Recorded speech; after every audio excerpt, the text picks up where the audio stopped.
Hey, bersama Shu lagi. Okay, Assalamualaikum. Alright, so hari ni apa yang Shu nak cakap is pasal mindset. Okay, mindset.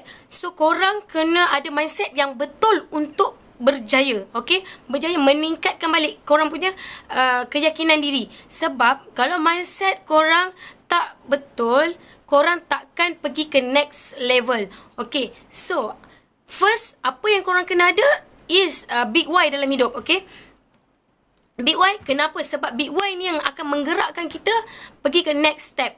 Okay, contoh, korang nak apa dalam hidup? Apa yang korang nak? Nak kahwin? Nak ada duit? Nak duit yang banyak? Nak bawa mak pergi umrah ke?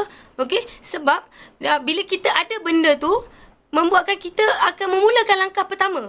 Okay, so, dan lagi satu, korang kena set target. Okay, kata tadi nak pergi bawa mak pergi umrah.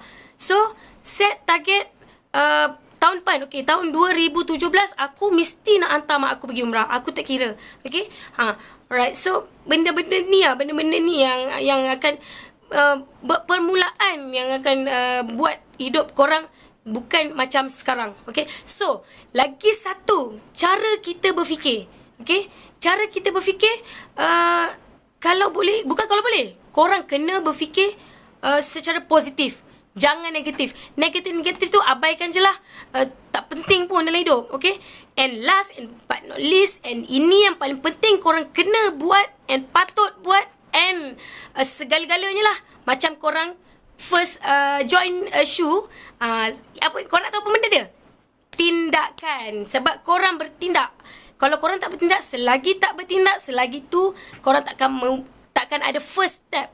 Okay, so bila once korang bertindak, itu adalah first step, dan akan seterusnya insya-Allah Shu doakan dan kita semua doakan korang berjaya, anda berjaya. So ikut je. Okay, paling penting minta pada Allah.